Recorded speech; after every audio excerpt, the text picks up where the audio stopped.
do the dishes. Let's go to a week that has some cleaning. Okay, so I was like, I can do the dishes at 10 a.m. So I did the dishes at 10 a.m. on Sunday. Check mark. And then we can go to church. And then I have some free time here. And then I'll do work. I'll do schoolwork. And then I have to drop off my timesheets. I'm going to do that at 10 a.m. the next day. You know, and then I have all my gym times in here. And I had to go to the post office, but I didn't do it. So I wrote a little arrow, which that's from Franklin Covey. That's one of their symbols. So I did post office the next day, and then I have groceries, and then I have, I'm going to spend this time to check my email. Like, everything had an assigned task. So it still looks like a to-do list. Like, yes, today I need to do groceries, and I need to go to the post office, and I need to clean the carpet, and I need to cook dinner, and I need to eat. And I had to schedule in my lunch because I will forget to eat it. And, you know, and I have to go to work. And, you know, when I come out of work, I need to go to Food Line and eat dinner and study and shower. And yes, I had to schedule in my shower because I was studying a lot and I would forget to shower. So, you know, it looks like this is exactly what my to-do list would look like, but they would be assigned to no times. So I would get things done at so many random times. Like, I would look like a chicken with a head cut off because I would run around and do stuff, and I'd be like, oh, and I got to do this. Oh, but I got to do this too. And then I have to do this. And I would be so flustered and overworked and scrambled, and I was exhausting myself. And this was just so much simpler for me. For some odd reason, this clicked with my brain, and it made it easier for me to function, where I could say, I'm going to do groceries at this time. I'm going to go to the post office at this time. And this is my schedule, and I'm going to stick to it. And I'm going to do exactly what I said I'm going to do. And, you know, so over here I had a 12-hour work shift. So I scheduled out during my 12-hour work shift when I was going to get work done. Like when I was going to do homework. And I got exactly what I said I was going to get done when I said I was going to do it. Now, even though this seems like a lot of work, these were some shorter lessons. And also, at that current shift that I was working, I had a lot more downtime and more time to actually focus. It wasn't like I was at home doing homework, and sometimes I have to stop and go cook dinner and things like that. So I was able to just focus and knock it out the park. So then as the weeks went on, my school work ended, and then it looked like this. There wasn't much for me to do, and then we went into One Book July. But just a couple other notes on the Passion Planner system and time management.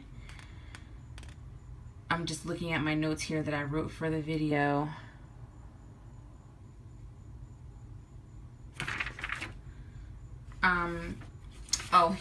So I have that focused goal planning helps you to get things done quicker. So let's say that you decide that you're not going to write any of your goals down, right? You decide that, oh, this is stupid. I don't need a monthly goal game changer. I don't need that. Well, then what are you doing? You know, then how are you getting things done? How do you know what the end game is? And I just feel like a lot of times people think that not writing goals down does, like, that it doesn't matter, but it really, really does, because you do need to know your end game, and every day needs to be purposed. Every second needs to be purposed, because our lives are too short. And I don't care if that second is purposed towards you, you know, being the best mom that you can be, being the best businesswoman you can be, being the best caregiver, the best pet parent. It just doesn't matter what your purpose is. You still have to purpose your life. You can't just go aimlessly. Now, there are times where you can just be like, oh, you know, I'm going to lay in the bed and read a book, or lay in the bed and take a nap. That's still purposed, okay? That nap can be purposed, but you have to just know what it is that you're doing. And it's just so much easier to deal with life that way. So let's do the breakdown of the focus goal plan. You've got your big game plan, right? Your 3 months, your 1 year, your 3 years. And then you have your month. You took from whatever your 3-month game plan, your passion plan was, and you picked a game changer for the month from there. And you don't have to do this the exact way, but it's a pretty good system to start with if you can't grasp the concept of goal planning. So, mine's was billing and coding. I had to get certified in billing and coding, or at least I had to complete my billing and coding course. So that was my top priority out of my 3-month goal, right? Grab that, bring that over here. We're in the month. So we went from 3 months, the 3-month view, down to the 1-month view. This is our first month of our 3-month goal. So I have my billing and coding certified. What's the game plan for that?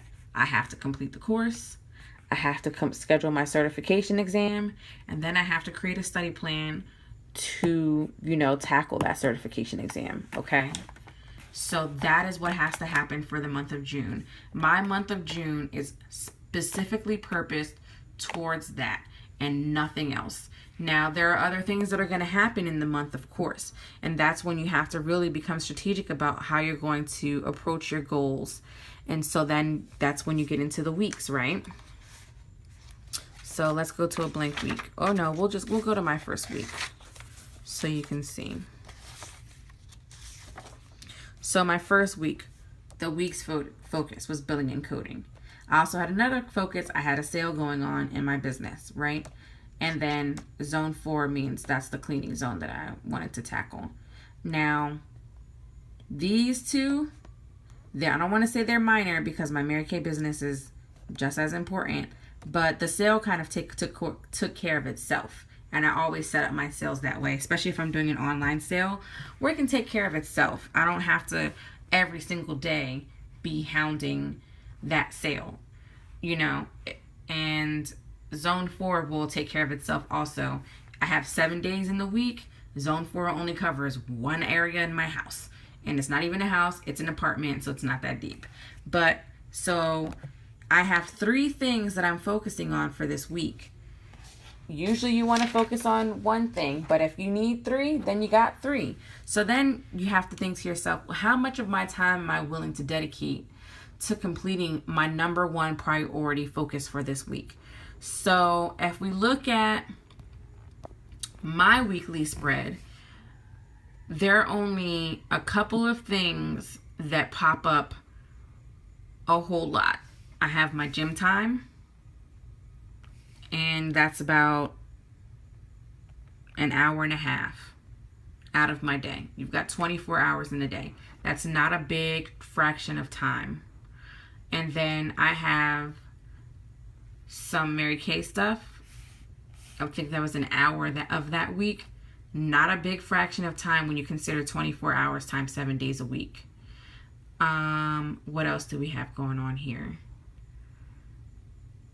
Anything that says like drop off timesheets or something like that, that's just little errands that I have to run, not huge fractions of times.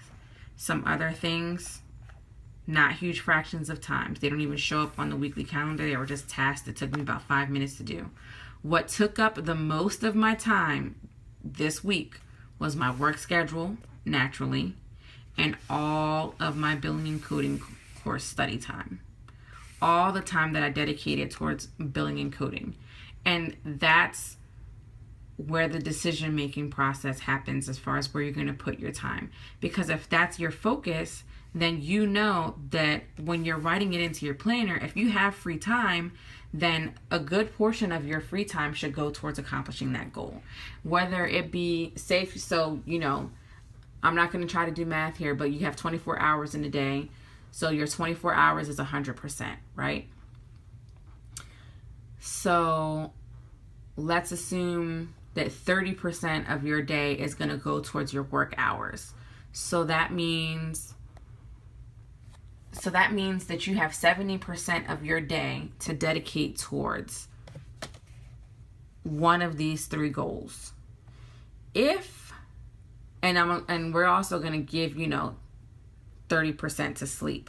So really that comes down to 40% of your day to dedicate to these goals. Now you can do 2, 4, 6. Oh, I'm sorry. You can do, if you have 40% of your day to dedicate, you can do 10, 20, 30, and then, have 10% of downtime. Or you can do, 10, 20, 30, 40. So give it another 20% right there. So 20% of your time is going towards billing and coding, and then you divide up the other 20% to the other two things that you have going on. But at the end of the day, it should look like this. If billing and coding is my goal for the week, but all you see all over is Mary Kay stuff, then I didn't work on my focus. I didn't work on my weekly focus. And that's what I call cheating yourself. And that is counterproductive, and no planner is ever going to be able to help you with that. That's something that you have to have discipline on yourself with. You have to plan your work and work your plan. So if you're going to do focused goal planning, then you just have to be disciplined about it. And I know a lot of times people will say, oh, well, I have 5-6 things that I need to get done, and I'd rather just do it all at once. Well, okay, you can do 5-6 things all at once, but a lot of times what that means is that you're only going to get maybe 2% of each project's, productivity completed. And you could have easily just focused on one project and completed maybe 50, 60, 70, 80, 100% of that project. And then the next month, then instead of having 5 projects to work on, you only have 4.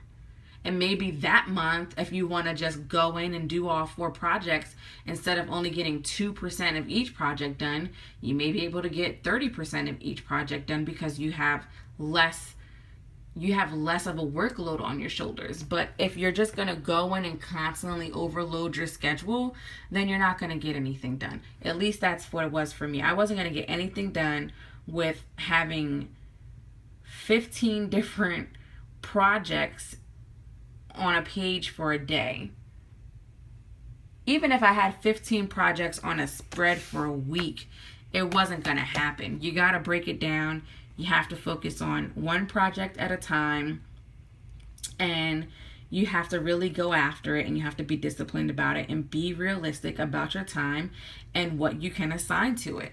If you know, like me, I know that it is going to take me, if the chapter is 20 to 30 pages, it is going to take me at least an hour to get through that chapter, not because I'm a slow reader, but because I'm meticulous, because I have to read it through and I have to highlight it. And then I have to go back and then I have to take notes on it, because that's how I learn. I'm a kinesthetic learner. I have to write notes. So if I know that that's going to take me an hour, why would I assign myself 5 chapters to read in a 3-hour block? Especially if those 3 hours are the only time of the day that I have to get that done. It's just unrealistic. And then when I only get 1 chapter read, I'm going to look at my planner and I'm going to say, oh my gosh, I'm a failure. So that's just something to think about. Focus your goal planning, work on one thing at a time. And, this may not be a system that's for everyone, and that's fine. But for me, I think that it's very versatile. I think that you can use this as a student. I think that you can use this as a business owner. I think that you can use this as a parent, as a mom who's running a household full of kids and a husband. I think that you can use this just in everyday life, or all of those things bundled all together. You can really get a lot of versatility out of this. And even if you don't use this exact brand planner, if you have access to something that is similar to it with these time slots and with a little section to, plan out what you're going to focus on for that week, go after it. Try it out. It's just paper. It's not going to hurt you. If the system doesn't work for a week, and honestly for me, I feel like it usually will take a week for me to figure out whether a system isn't working. Sometimes it'll take me a day. So if it doesn't work for a week, then chuck it out the system. Chuck it out the window and try something different. So I hope this was a helpful video for you guys. It is very long. I do apologize for that. But I really hope that I did help some people who maybe have struggled with the same issues I was struggling with. And if you did like the video, please like. And if you would like to subscribe, that would also be great. Thank you, and I'll see you in the next video.